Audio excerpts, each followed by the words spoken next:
والديه وزوجته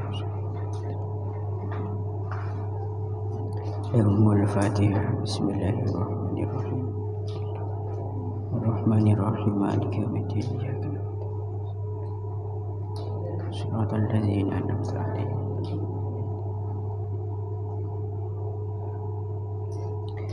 بسم الله الرحمن الرحيم.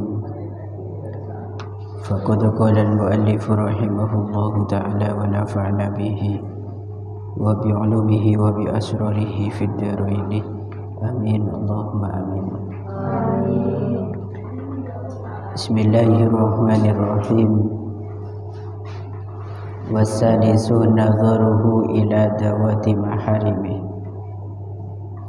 بنسب أو رضاع أو مصاهرة. Wasalisu utawi kang kaping telu iku nadharuhu oleh ningali rajul, iku nadharuhu oleh ningali rajul ila zawati maharimihi maring pira-pira wadon nyatane pira-pira mahrame rajul, ila zawati maharimihi maring pira-pira wadon nyatane pira-pira mahrami rajul. Jadi zawat ini itu termasuk idhofah bayaniyah gitu kan. Sebetulnya zawat itu ya maknanya perempuan, beberapa perempuan, bimaknal abdan. Maharim ini jenisnya perempuan, sehingga mudhafnya itu untuk lil bayan, menjelaskan isinya zawat itu. Binasabin kelawan tunggal nasab, binasabin kelawan tunggal nasab, au radha'in utawa tunggal susun, au radha'in utawa tunggal susun, au musaharatin utawa sabab pernikahan, au musaharatin utawa sabab pernikahan, atau waratua gitu ya. Au amatihi utawa maring amate rajul, au amatihi utawa maring amate rajul, al muzawwajati kang den rafi'aken, al muzawwajati kang den rafi'aken.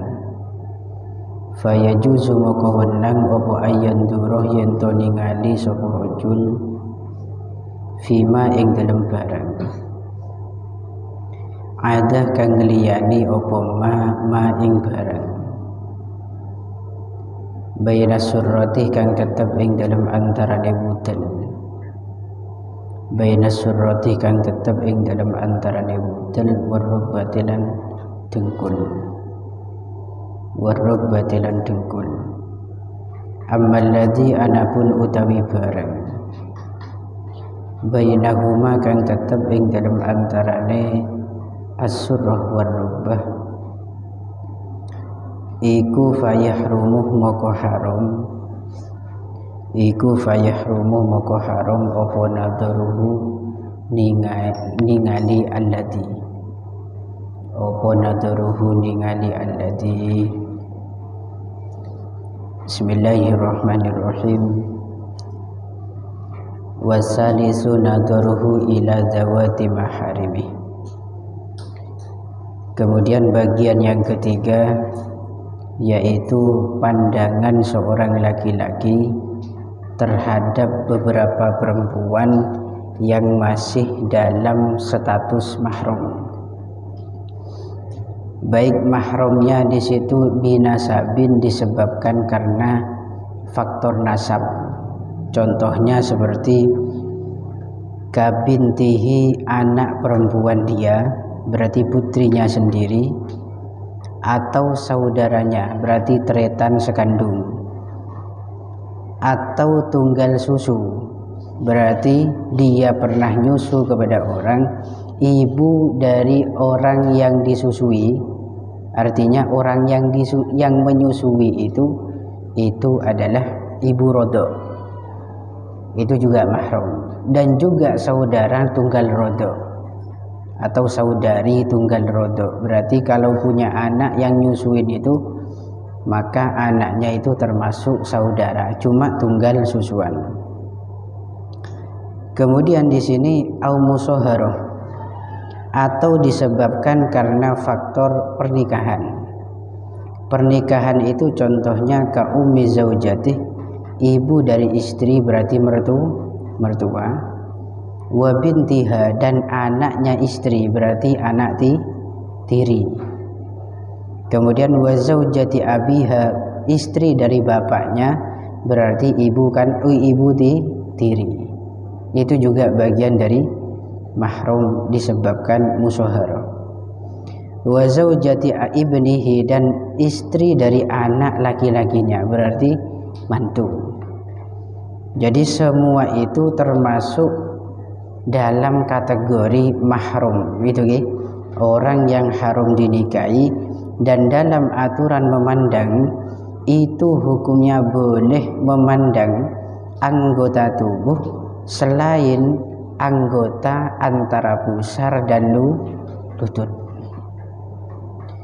Jadi bucel dak bebe toot ke atas itu tidak boleh. Yang boleh di situ bucel ke atas toot dak bebe. Jadi antara itu ma baina itu adalah tahtas surrah wa fawqar rubbah, di bawah pusar dan di atas lutut. Jadi makna daripada ma bainas surrah war rubbah, jadi itu yang diharamkan untuk dilihat walaupun di situ mahram, gitu nggih. Akan tetapi catatannya, walaupun diperbolehkan melihat anggota tubuh di atas pusar dan di bawah lutut, tetap dalam catatan bi ghairi syahwatin, tanpa dilandasi syahwat. Kalau memandang tubuh di atas pusar atau di bawah lutut kok syahwat, walaupun itu mahram, tetap haram. Sehingga sampai dikatakan hatta fima adama bainas surra war rubbah. Kalau nanti kita syahwat memandang, walaupun yang kita pandang anggota tubuh di bawah lutut dan di atas pusar, maka itu tetap haram hukumnya.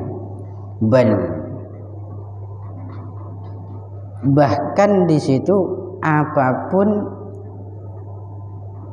benda apapun yang tidak boleh untuk diistimta, atau benda apapun yang tidak boleh untuk bersenang-senang dengannya, contohnya seperti hayawan, ajeling keben, ajeling sapi pas syahwat sampai, maka pakun haram. Walaupun sejatinya kita tidak boleh berhubungan intim dengan hewan. Au jamadan, atau benda mati.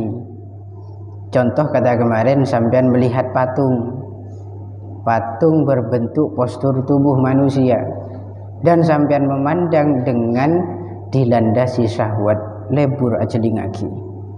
Bahkan masuk pada takrif syahwat berikutnya, yaitu intisyarud dzakar, zakarnya sampai mancing, atau mailul qulub, kang wireng bini, hatinya merasa nyaman. Maka jika terjadi demikian, hukumnya haram walaupun itu bukan manusia. Pokok kata kemarin, qaidahnya itu jangan sampai kita mandang dengan syahwat terhadap apapun walaupun itu jamadan, benda-benda mati, kecuali binina. Binina ajling dengan syahwat itu boleh. Tapi ini masih ada catatan perempuan ini.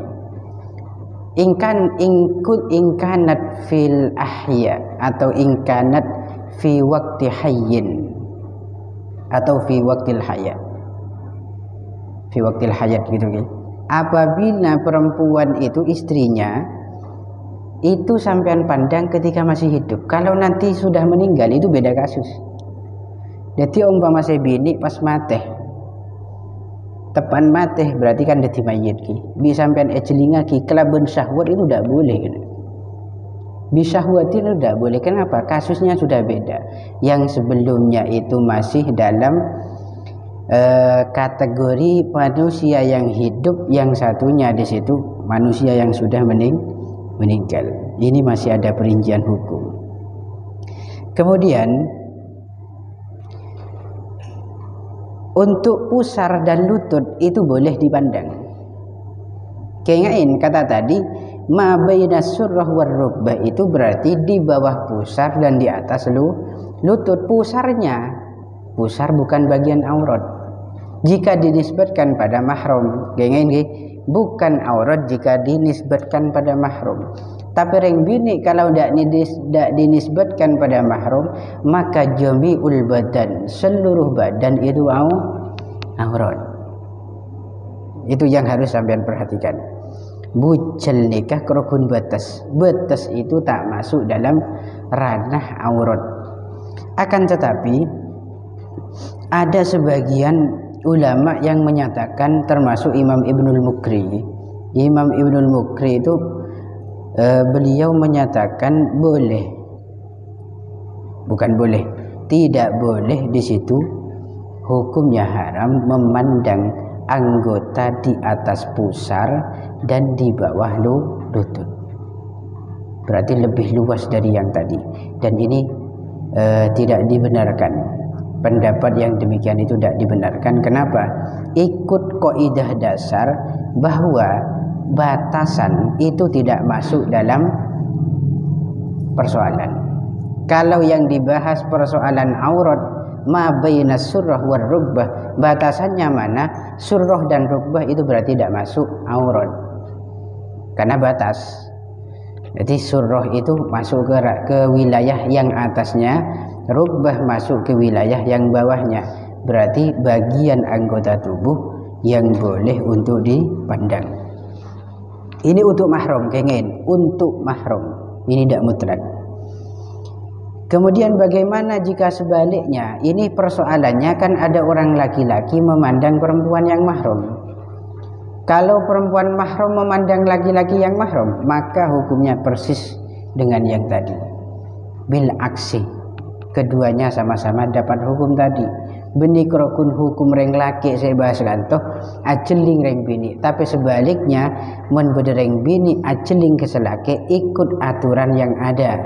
Kalau laki-laki itu termasuk bagian tunggal mahramnya, maka aturannya jangan melihat aurat yang dilarang, walaupun di situ tanpa syahwat, termasuk ma bainas surrah war rukbah tadi. Kayak ini. Jadi jangan gelak kan setak oleh men mahram itu anggota tubuh antara pusar dan lutut. Itu kok nanti ada saudara kita yang tunggal mahram ajeling ke aurat tersebut yang dilarang itu, walaupun bighairi syahwatin, tanpa ada syahwat, kerukun bimujarradin nadhar, hanya sekedar melihat saja, maka di situ tidak boleh tetap, karena itu yang dilarang. Sama dengan persoalan ajnabi. Ajnabi itu bukan mahram, tidak punya hubungan sama sekali. Ajeling tanpa syahwat pun di situ tidak boleh. Walaupun jangan diibarin karena orang itu jelek, li ajli tasawwuhin atau min sababi tasawwuhin, karena buruk wajahnya sehingga tidak menarik perhatian atau tidak menarik gairah, misalkan kita mandang dia tapi statusnya ajnabi bukan mahram, walaupun tanpa syahwat itu bakun haram, karena itu sudah keluar dari batasan-batasan yang telah ditentukan oleh syariat. Pon warabi an-nadharu ilal ajnabiyyah li ajli hajatin nikah fayajuzu ila akhirih, wallahu a'lam bishawab. Al-Fatihah. Bismillahirrahmanirrahim. Iya kan.